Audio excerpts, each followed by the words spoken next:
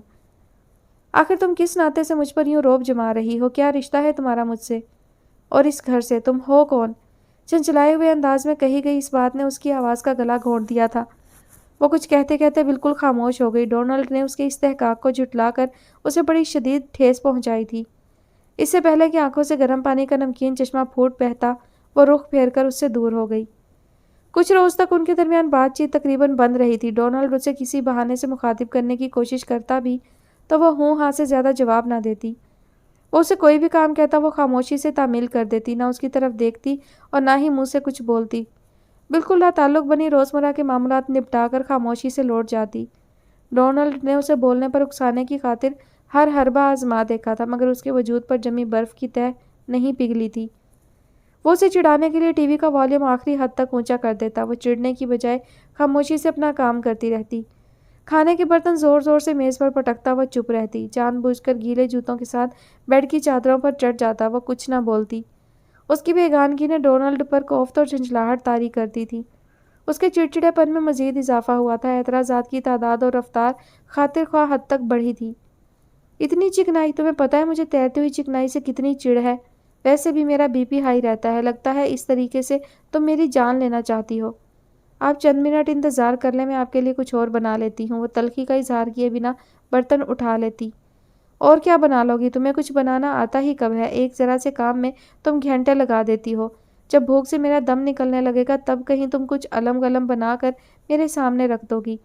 تمہارے ہاتھ کا پکا ہوا کھانا کھا کر مجھے ہمیشہ یہی محسوس ہوا ہے کہ یہ میری زندگی کا آخری کھانا ہے۔ میں بھی کہوں تم ایک دو نوالے سے زیادہ کھاتی ہی نہیں ہو۔ ظاہر ہے اپنی جان تو بہت عزیز ہے تمہیں۔ مشق ستم بنانے کے لیے میرا معدہ جو ہے، جو جی چاہے ٹھسوا دو۔ مر گیا تو تمہارا کیا بگڑے گا؟ وہ سارا دن بولتا رہتا، ایک لمحے کے لیے بھی خاموش نہ ہوتا۔ ہاں جب وہ نماز پڑھ رہی ہوتی تو خاموشی سے اس کے فارغ ہونے کا انتظار کرنے لگتا۔ وہ نماز کی حالت میں ہوتی تو وہ اس کے سامنے سے بھی نہیں گزرتا تھا۔ پتہ نہیں یہ بات اس نے کہاں سے سیکھی تھی۔ آمنہ کی سرد خاموشی شاید کچھ دن مزید نہ ٹوٹتی، مگر ایک واقعے نے ان کے درمیان کھینچی رنجش کی لکیر کو مٹا ڈالا تھا۔ اس روز ڈونلڈ کے لیے کھانا تیار کرنے کے بعد وہ کھڑکیوں اور روشن دان کے شیشے صاف کرنے لگی تھی۔ دیواروں اور چھت پر کہیں کہیں مکڑیوں نے جالے بن رکھے تھے۔ وہ کئی بار صاف کر چکی تھی، مگر کچھ روز بعد وہ دوبارہ نظر آنے لگتے تھے۔ ایک جالا دیوار پر خاصی بلندی پر جھول رہا تھا۔ اسٹول پر کھڑے ہونے کے باوجود اس کا ہاتھ وہاں تک پہنچ نہیں سکا تھا۔ اس نے ایڑیوں کے بل اچکتے ہوئے اسے چھونے کی کوشش کی، مگر دیوار جیسے اپنی جگہ سے کچھ پیچھے کھسک گئی تھی۔ اسے بڑی زور کا چکر آیا تھا۔ آنکھوں کے سامنے چھانے والی تاریکی سے گھبرا کر اس نے کسی سہارے کو تھامنے کے لیے بے قراری سے بازو پھیلائے، مگر اس کی باہیں ہوا میں لہرا کر رہ گئی تھی۔ اس کا توازن بگڑا اور وہ پشت کے بل نیچے گری۔ ڈونلڈ ساتھ والے کمرے میں ٹی وی دیکھ رہا تھا۔ اس کے گرنے کی آواز سن کر وہ وحشت زدہ ہو کر بھاگا۔ آمنہ کے چہرے کی رنگت بالکل زرد ہو رہی تھی، تاہم وہ اٹھ کر بیٹھ چکی تھی۔ پریشانی کی کوئی بات نہیں انکل، معمولی سا چکر آ گیا تھا۔ اب تو میں ٹھیک ہوں، ڈونلڈ کی استفسار پر اس نے کمزور سی آواز میں بتایا تھا۔ ٹھیک ہو؟ تم تو ایفل ٹاور سے گرنے کے بعد بھی یہی کہو گی کہ میں بالکل ٹھیک ہوں۔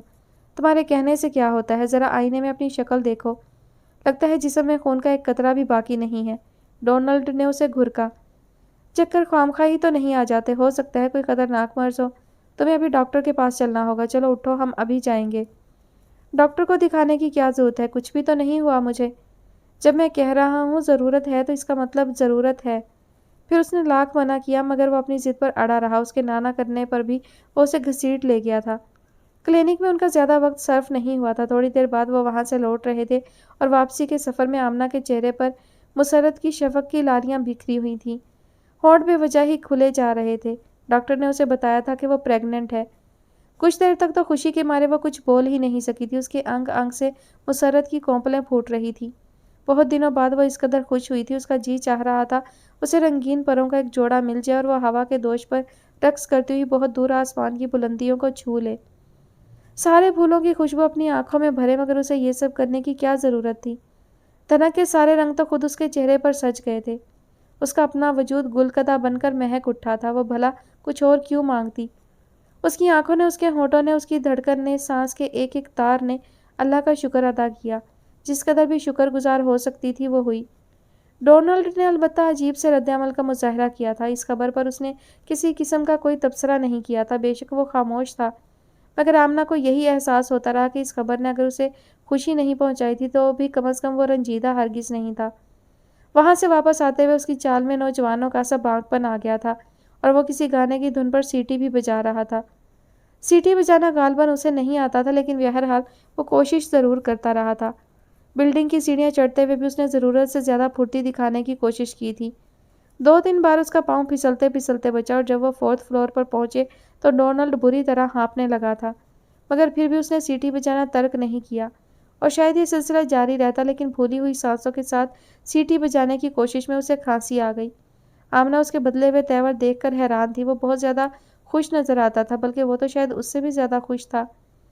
دیوار سے لپٹے مکڑی کے جالے کو دیکھ کر اسے یاد آیا تھا کہ صفائی کا کام ابھی باقی ہے۔ اس نے گرا ہوا سٹول سیدھا کر کے رکھا اور ڈسٹر ہاتھ میں لے کر سٹول پر چڑھنے کے ارادے سے پاؤں اوپر اٹھایا ہی تھا کہ ڈونلڈ چیل کی مانند اس پر جھپٹا۔ پیر کی زوردار ٹھوکر سے سٹول ایک بار پھر الٹا اور اس کے ہاتھ سے ڈسٹر چھین لیا۔ خبردار، اب اگر تم نے کوہ بننے کی کوشش کی تو میں بہت بری طرح پیش آؤں گا۔ صفائی کرنے کے لیے دیواروں سے لٹکنا ضروری ہے کیا؟ اور تمہاری صفائی بھی تو کسی وبارِ جان سے کم نہیں۔ صبح سے گرد اڑا رہی ہو، میں تو ناک کھجلا کھجلا کر بے حال ہو گیا ہوں۔ آنکھیں الگ دکھنے لگی ہیں۔ چلو ادھر جا کر بیٹھو آرام سے اور مجھے بھی چین لینے دو۔ وہ حیرت سے اس کا چہرہ دیکھ کر رہ گئی۔ اور آج میں تمہیں اپنے ہاتھ سے چائے بنا کر پلاؤں گا، تمہیں بھی تو پتہ چلے چائے کسے کہتے ہیں۔ تمہاری بنائی ہوئی چائے دیکھنے میں بدنما نظر آنے کے علاوہ ایسی بدمزہ ہوتی ہے کہ ناک چٹکی میں پکڑ کر پینی پڑتی ہے۔ وہ بڑے پرجوش انداز میں مٹھیاں بھیجتا ہوا کچن میں چلا گیا۔ ایک تو اس بلڈنگ میں لفٹ بھی نہیں ہے اور یہ فلیٹ بھی آسمان سے تھوڑا ہی نیچے ہے۔ روزانہ اتنی سیڑھیاں چڑھنا اترنا ایک عذاب سے کم نہیں۔ چائے بناتے ہوئے وہ خود کلامی کے انداز میں بڑبڑایا تھا۔ آج اس کی ہر بات، ہر انداز آمنہ کے لیے ایک سوالیہ نشان بن کر رہ گیا تھا۔ وہ کس کی تکلیف کا ذکر کر رہا تھا، اپنی یا کسی اور کی؟ اس کے پاس کسی سوال کا جواب نہ تھا۔ ہفتے میں ایک مقررہ دن کو کچھ وقت کے لیے کافی ہاؤس میں اکٹھے ہونا ان کا معمول بن گیا تھا۔ جتنا اس نے عبدالعلی کو جانا، اسی قدر وہ اللہ کی شکر گزار ہوتی چلی گئی۔ اس کی دعائیں قبولیت کا پیرہن اوڑھ کر عبدالعلی کے روپ میں مجسم ہو گئی تھیں۔ رفتہ رفتہ اس کے دل کے موہوم سے اندیشے، انجانے وسوسے، یقین کی بارشوں کے تسلسل کے سامنے سرنگوں ہو گئے۔ عبدالعلی میں وہ سب کچھ تھا جس کی اس نے ہمیشہ سے چاہت کی تھی، اور اپنی قسمت پر جتنا بھی نازاں ہوتی کم تھا۔ معلوم نہیں اس کی دعائیں قبول ہوئی تھیں یا عبدالعلی کی، دونوں ہی اپنی جگہ مسرور اور مگن تھے۔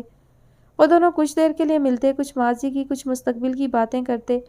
اگر کہنے کے لیے کچھ نہ ہوتا تو خاموشی ان کے بیچ کلام کرتی، اور پھر وہ اگلی ملاقات کے لیے جدا ہو جاتے۔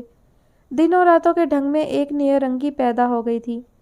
صبح کی سفیدیاں آنکھوں میں خوشبو بن کر اترتی تھیں، اب گھنیری شامیں اداسیوں کی پیامبر نہیں بن کر آتی تھیں۔ صرف ایک شخص کی آمد نے سب موسموں کا مفہوم بدل ڈالا تھا۔ آمنہ، جب ہم دونوں بوڑھے ہو جائیں گے تو ورجینیا چلے جائیں گے۔ وہاں میرے انکل کا چھوٹا سا فارم ہاؤس ہے۔ ہم اپنا بڑھاپا وہیں پر بسر کریں گے۔ بہت ہی پرسکون فضا ہے وہاں کی۔ حد نگاہ تک پھیلے ہوئے کھیت، کسی سوچ میں گم اونچے اونچے پیڑ، ہر طرف خاموشی کا راج، ہر سو چپ کے ڈیرے۔ وہ مستقبل کے خوابناک شہر میں کھو سا گیا تھا۔ وہ نظریں جھکائے مسکراتی رہی اور خود کو اس کے ساتھ وہاں محسوس کرتی رہی۔ پھر کھوئے کھوئے لہجے میں بولی، اور ہم وہاں بہت سی بھیڑیں اور بکریاں پالیں گے اور میں خود انہیں چرایا کروں گی۔ مجھے بھیڑیں بہت اچھی لگتی ہیں۔ شاید تم نہیں جانتے کہ اللہ کے اکثر نبیوں نے بھیڑ بکریاں چرائی ہیں، چاہے ایسا مختصر عرصے کے لیے ہی کیوں نہ ہوا ہو، مگر ایسا ضرور ہے۔ حضرت عیسیٰ علیہ السلام اور حضرت محمد صلی اللہ علیہ وآلہ وسلم کے بارے میں تم نے سن ہی رکھا ہوگا۔ میں اس تجربے سے گزر کر اس مقدس اسرار کی روح میں جھانکنا چاہتی ہوں، جو اللہ کی مشیت سے بہت سارے پیغمبروں کی زندگی کا لازمی جزو بنا ہے۔ بس میں وضاحت نہیں کر سکتی کہ میری اس خواہش کا محرک کیا ہے، اور اگر میں یہ کہوں کہ میں تمہاری اس خواہش کے پیچھے کار فرما سوچ کو اچھی طرح جان گیا ہوں تو کیا تم یقین کر لو گی؟ عبدالعلی نے بڑے ایقان سے کہا، اور تب اس نے یقین کر لیا تھا۔ ان میں ایسی ہی ہم آہنگی تھی، بہت سارے لفظوں کی ضرورت ہی نہیں پڑتی تھی، کچھ کہے سنے بنا ہی وہ ایک دوسرے کے دل کی بات سمجھ لیتے تھے۔ آپ اپنے ڈیڈی کو شراب نوشی سے منع نہیں کرتے؟ اس نے محسوس کیا تھا کہ عبدالعلی کو اپنے ڈیڈی سے بے پناہ محبت تھی۔ اس کی اکثر باتوں کا محور اس کے ڈیڈی کی ذات ہوا کرتی تھی۔ میں تو انہیں بہت منع کرتا ہوں، نرمی سے، سختی کے ساتھ، ہر طرح سے سمجھا چکا ہوں، مگر یہ لت کسی طرح ان کا پیچھا نہیں چھوڑتی۔ آمنہ، شادی کے بعد تم میرے ڈیڈی کا خیال رکھو گی نا؟ اس نے اچانک پوچھا تھا، اور اس کی پلکوں نے اس بات میں جھک کر عہد کیا تھا۔ انہیں بہت زیادہ توجہ کی ضرورت ہے، وہ اپنے ہاتھوں اپنی زندگی کا خاتمہ کر رہے ہیں، اور شاید انہیں اس بات کا احساس تک نہیں ہے۔ وہ کسی بگڑے ہوئے ضدی بچے کی طرح ہیں، ذرا ذرا سی بات پر ہتھے سے اکڑ جاتے ہیں، اور میں جانتا ہوں انہیں برداشت کرنا بڑا مشکل کام ہے، مگر میں تم سے پھر بھی یہی امید کروں گا کہ تم تحمل سے کام لوگی۔ کبھی کبھی میں سوچتا ہوں مجھ سے شادی کے بعد تمہاری زندگی بہت زیادہ کٹھن ہو جائے گی۔ شادی کے بعد بھی تمہیں کام کرنا ہوگا، میری آمدنی تو ایک گھر کا خرچ چلانے کے لیے ناکافی ہے۔ میں سوچتا ہوں تمہاری ایک ذاتی گفٹ شاپ ہو، چاہے یہ بہت چھوٹی سی شاپ ہی کیوں نہ ہو، مگر تم اس کی مالک ہو، تمہیں اس کام کا تجربہ بھی ہے۔ میں نے کچھ بچت شروع کی ہے، دیکھو کب تک میرا یہ منصوبہ پایا تکمیل کو پہنچتا ہے۔ شاپ چلانے کے ساتھ ساتھ تمہیں گھر کی ذمہ داری بھی سنبھالنا ہوگی، اور پھر میرے ڈیڈی، سب سے مشکل کام تو ان کی زبان کے خنجر کے زہریلے وار سہنا ہے۔ ایک نوزائیدہ بچے کو اتنی توجہ کی ضرورت نہیں ہوگی جس قدر میرے ڈیڈی کو ہے۔ تم اتنی کڑی سزا کی حقدار تو نہیں ہو، مگر کیا کروں، میں تمہیں یہ سزا دینے پر مجبور ہوں۔ عبدالعلی نے اسے کسی اندھیرے میں نہیں رکھا تھا، اس نے کبھی بھی پورا آسائش اور سہل زندگی کا سہانا سپنا اسے نہیں دکھایا تھا۔ وہ جو تھا اور جیسا تھا اس کے سامنے کھلی کتاب کی مانند ظاہر تھا۔ وہ اسے حرف حرف پڑھتی چلی گئی، کہیں کوئی کھوٹ نہیں تھا، کوئی بدصورتی نہیں تھی۔ اس نے کبھی بھی آمنہ سے تنہائی میں ملنے کی فرمائش نہیں کی تھی، حتیٰ کہ وہ اسے اپنے گھر بھی نہیں لے کر گیا تھا۔ اس نے کبھی کسی ایسی خواہش کا اظہار نہیں کیا تھا جسے پورا کرنا آمنہ کے اختیار میں نہ ہوتا۔ اس کی گفتگو سے تہذیب کا اظہار ہوتا تھا۔ وہ اس کے ساتھ ہوتا تو نظریں جھکا کر بات کرتا۔ اسلامک سینٹر وہ باقاعدگی سے جا رہا تھا، اور مذہب کے بارے میں اس کی معلومات خاصی زیادہ تھیں۔ اس میں سیکھنے اور جذب کرنے کی صلاحیت بہت تھی۔ تھوڑے ہی عرصے میں اس نے عربی زبان سے اچھی خاصی واقفیت حاصل کر لی تھی۔ آمنہ اسے اردو بھی سکھا رہی تھی۔ اس میں آمنہ کی مرضی کو دخل نہ تھا، بلکہ یہ عبدالعلی کی خواہش تھی۔ جب کبھی وہ شکستہ لہجے اور ٹوٹے پھوٹے لفظوں میں اردو میں کوئی جملہ بولنے کی کوشش کرتا تو آمنہ کے اندر ایک خوشی سرایت کر جاتی۔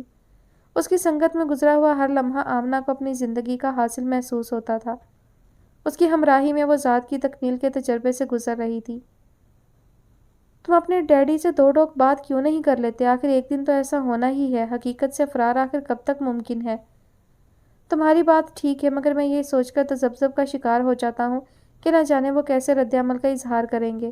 وہ کبھی اس بات کو برداشت نہیں کر پائیں گے کہ ان کا اکلوتا بیٹا نہ صرف مذہب تبدیل کر چکا ہے، بلکہ ایک مسلم لڑکی سے شادی کرنے کا خواہش مند بھی ہے۔ ان سے کچھ بعید نہیں کہ جاننے کے بعد وہ کسی دیوار سے سر ٹکرا دیں یا پھر خود کو گولی مار لیں۔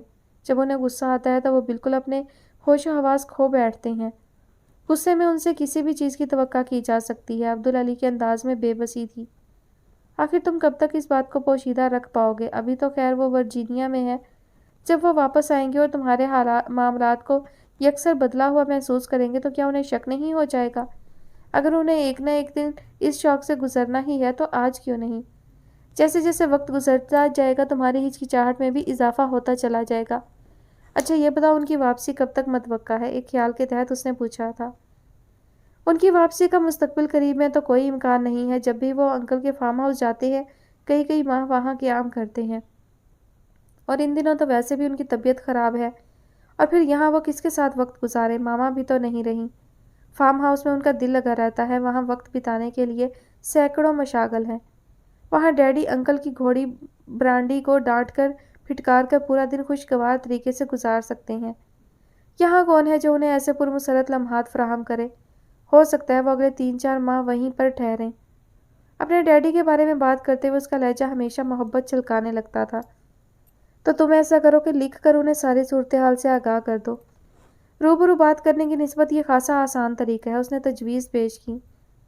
میں نے بھی اس کے متعلق سوچا تھا، اور میں نے انہیں 2-3 بار خط بھی لکھا ہے، لیکن پھر وہی مسئلہ کہ میں خط پوسٹ کرنے کی ہمت نہیں کر سکا۔ لیکن تم فکر نہ کرو، میں جلد ہی اس مسئلے کا کوئی حل نکال لوں گا۔ اس نے آمنہ کو تسلی دی تھی، اور اس کی پریشانی کے خیال سے وہ خاموش ہو گئی تھی۔ اسے وہ بہت الجھا ہوا متفکر لگ رہا تھا۔ پھر یہ مسئلہ التوا کا شکار ہوتا چلا گیا، یہاں تک کہ وہ عبدالعلی کے ڈیڈی کی شمولیت کے بغیر ازدواجی بندھن میں بندھ گئے۔ نکاح کے بعد وہ 2-4 روز ایک موٹیل میں ٹھہرے تھے۔ اگر کوئی آمنہ سے اس کی زندگی کی سب سے بڑی خوشی کے بارے میں دریافت کرتا تو اس کا دل بے ساختہ عبدالعلی کا نام پکار اٹھتا۔ اس کی غربت میں وہ خوشی کے اصل مفہوم سے آشنا ہوئی تھی۔ اگر اسے معلوم ہوتا یہ خوش رنگ لمحے اتنے مختصر ہوں گے تو وہ انہیں مٹھی میں بند کر لیتی۔ ایک ایک ساتھ کو پلکوں کی ہتھیلی پہ چن کر آنکھوں کے تاکچوں میں مقید کر لیتی اور قیامت تک پلکیں نہ جھپکاتی، مگر انسان تو نہایت بے خبر ہے۔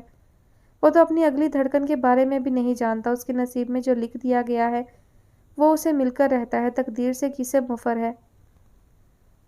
ہوٹل کے کمرے میں اس نے پہلی بار آمنہ کو اسکارف اور چادر کے بغیر دیکھا تھا۔ تمہارے بال بہت خوبصورت ہیں آمنہ۔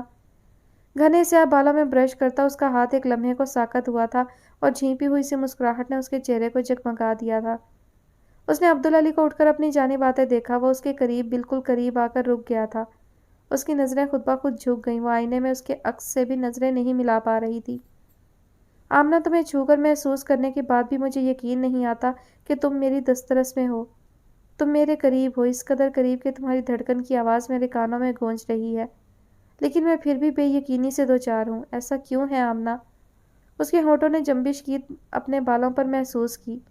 اس کے وجود سے اٹھنے والی دل فریب مہک سانسوں میں گھلی جا رہی تھی۔ وہ اسے کیا جواب دیتی؟ وہ تو خود جیسے کسی خواب کے سحر میں گرفتار تھی، ایسا خواب جسے آنکھیں ساری عمر دیکھنے کی تمنا کریں۔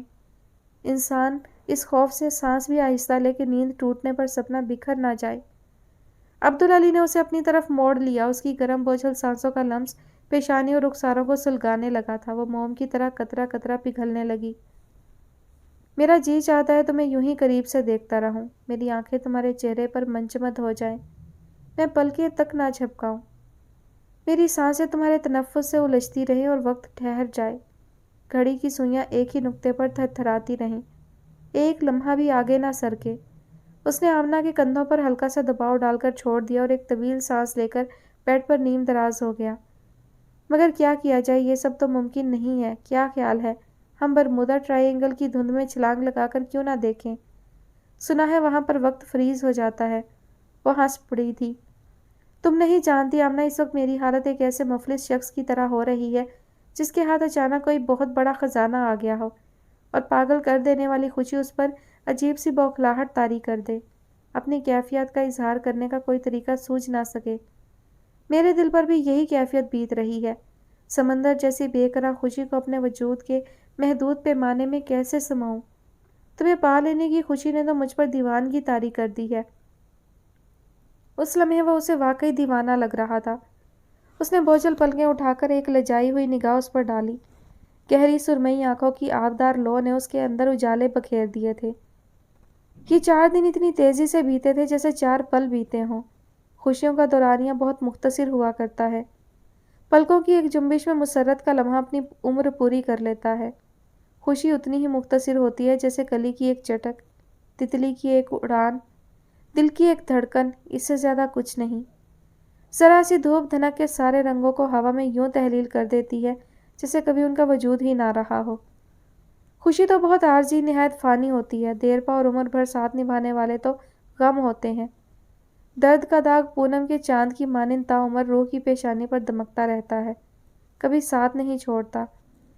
دکھ بہت طویل ہوتے ہیں، اماوس کی راتوں جیسے، گرما کی دوپہروں جیسے۔ ایک ایک پل صدیوں پر محیط ہوتا ہے۔ آنکھیں ساون کے بادلوں کی طرح برس برس کر صحراؤں کا روپ دھار لیتی ہیں، مگر درد کی آگ بجھنے نہیں پاتی۔ ورلڈ ٹریڈ سینٹر تباہ ہو گیا ہے۔ جولیا نے اسے دہکتے ہوئے الاؤ میں جھونک دیا۔ ابھی چند منٹ پہلے اس کے ٹاور سے طیارہ ٹکرا گیا ہے۔ اتنی پرشکوہ عمارت صرف چند لمحوں میں راکھ کا ڈھیر بن جائے گی، کوئی سوچ سکتا تھا بھلا؟ آگ کے شعلے اس کے تن سے لپٹ کر اسے بھڑ بھڑ جلانے لگے۔ بہت عظیم تباہی نازل ہوئی ہے نیو یارک پر۔ آسمانی باغ، تمہارا شکریہ، تم نے مجھ کو اس خوفناک حادثے سے محفوظ رکھا۔ جولیا نے اوپر دیکھتے ہوئے سینے پر ہولی کراس بنایا۔ ہم تو ورلڈ ٹریڈ سینٹر سے بہت دور ہیں، شکر ہے میں وہاں پر کام نہیں کرتی تھی، لیکن میں تو محفوظ نہیں ہوں، میرا تو سب کچھ وہیں پر ہے، میں تو جل رہی ہوں۔ اس کے اندر کوئی سہم کر چیخا تھا۔ او نو، تمہارا شوہر بھی تو وہیں کام کرتا ہے۔ اس کی آنکھوں کے خالی پن اور سورج مکھی جیسے زرد چہرے نے جولیا کو یاد دلایا تھا۔ تمہاری شادی کو تو 1 ہفتہ بھی نہیں گزرا، یہ تو بہت برا ہوا۔ وہاں وہ کس جگہ پہ کام کرتا ہے، جلدی بولو، اس نے بوکھلائے ہوئے لہجے میں پوچھا۔ وہ نجی بینک کے پے لیول سیکشن میں کام کرتا ہے، 82 فلور پر۔ اس کی آواز سرگوشی سے بھی زیادہ مدھم تھی۔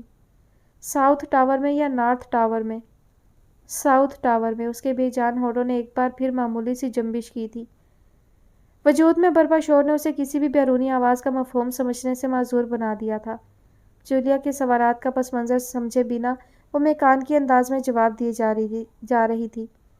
تھینکس گاڈ، جولیا نے اطمینان بھرا سانس لیا۔ تو بھی وہ کسی بت کی طرح ساکت بیٹھی رہی۔ طیارہ تو نارتھ ٹاور سے ٹکرایا ہے، ساؤتھ ٹاور محفوظ ہے۔ تمہارا شوہر بھی یقیناً خیریت سے ہوگا۔ اسے ایسا محسوس ہوا جیسے اب تک وہ کسی اندھی کھائی کے آخری کنارے پر ٹکی ہوئی تھی، اور جب اس کا پیر پھسلنے کے قریب تھا تو اس کے ہاتھوں نے کسی سہارے کو تھام لیا تھا۔ حلق میں اٹکی سانس شاید بہت دیر بعد اس کے سینے کی طرف لوٹی تھی۔ میں وہاں جاؤں گی، مجھے بھی وہیں پر موجود ہونا چاہیے۔ اس نے تیزی سے اٹھنے کی کوشش کی مگر جولیا نے اس کے کندھوں پر دباؤ ڈال کر اسے دوبارہ بٹھا دیا۔ تم وہاں پر مت جاؤ، وہاں تو قیامت کا منظر ہوگا، تم اسے کیسے ڈھونڈ سکو گی؟ بہتر ہوگا کہ تم اس سے فون پر رابطہ کرنے کی کوشش کرو، اس کے آفس فون کرو اور معلوم کرو وہ کہاں ہے۔ جولیا نے فون سیٹ اس کے قریب کھسکا دیا اور ریسیور اٹھا کر اس کے ہاتھ میں تھما دیا۔ شاباش، تم ٹرائی کرو، سب ٹھیک ہو جائے گا، جولیا نے اس کا رخسار تھپتھپاتے ہوئے تسلی دی۔ ریسیور کان کے ساتھ لگا کر وہ نمبر پریس کرنے لگی۔ اس کی انگلی بری طرح کپکپا رہی تھی۔ نمبر ملانے پر انٹرپٹڈ ٹون سنائی دینے لگی۔ نہیں، یہ نمبر تو نہیں تھا۔ وہ نفی میں سر ہلا کر دوبارہ نمبر ملانے لگی۔ اس بار وہ اونچی آواز میں نمبر دہراتی جا رہی تھی، 1 بار، 2 بار۔ کئی بار کوشش کرنے کے بعد بھی رابطہ نہیں ہو سکا۔ وہ عبدالعلی کے آفس کا فون نمبر بھول گئی تھی۔ وہ روتے ہوئے بلند آواز میں نمبر دہرا رہی تھی مگر دماغ پر بہت زور ڈالنے پر بھی اسے صحیح نمبر یاد نہیں آ رہا تھا۔ جولیا نے اس کے ہاتھ سے ریسیور لے لیا۔ پلیز رو مت، اگر تمہیں یاد نہیں آ رہا تو کوئی بات نہیں، پریشانی میں ایسا ہو جاتا ہے، تم فون کو انگیج مت رکھو، ہو سکتا ہے وہ خود بھی تم سے رابطہ کرنے کی کوشش کر رہا ہو، اپنے دل کو مضبوط رکھو، اسے کچھ نہیں ہوگا۔ خدا کے لیے جولیا، تم مجھے مین ہیٹن لے چلو، میرے دل کو جیسے کوئی پاؤں تلے کچل رہا ہے، مجھے لگتا ہے کچھ بہت برا ہونے والا ہے۔ اس نے جولیا کا ہاتھ پکڑ کر بری طرح روتے ہوئے کہا۔ اچھا، تم 2 منٹ اس کے فون کا انتظار کرو، میری گاڑی تو آج ورک شاپ میں ہے، میں وکٹر سے اس کی کار مانگ لیتی ہوں، پھر میں تمہیں خود وہاں پر لے چلوں گی، تم گھبراؤ مت، جولیا نے عجلت میں کہا اور تیزی کے ساتھ شاپ سے باہر نکل گئی۔ اس نے دونوں لرزتے ہوئے ہاتھ ٹیلی فون سیٹ پر رکھ دیے۔ میرے اللہ، میری آنکھوں کی بینائی لے لے، میرے دل کی دھڑکن، میری سانسیں، سب کچھ تو لے لے، مجھے بڑی سے بڑی تکلیف دے دے مگر عبدالعلی کی زندگی مجھے بخش دے۔ وہ نہ رہا تو میں زندہ کیسے رہوں گی؟ میرے پاس تو اس کے علاوہ کچھ بھی نہیں ہے۔ میں بھکارن بن کر تجھ سے اس کی زندگی کی بھیک مانگتی ہوں، مجھ سے عبدالعلی نہ لے، اے اللہ، میں مر جاؤں گی۔ وہ بچوں کی طرح بلکتے ہوئے فریاد کرتی رہی۔ فون اب تک خاموش تھا۔ جیسے جیسے وقت سرک رہا تھا اس کی دھڑکنیں مدھم سے مدھم تر پڑتی جا رہی تھیں۔ مجھے ورلڈ ٹریڈ سینٹر چلے جانا چاہیے، وہ مضطرب ہو کر اٹھی اور کاؤنٹر کے پیچھے سے نکل کر دروازے کی طرف بھاگی۔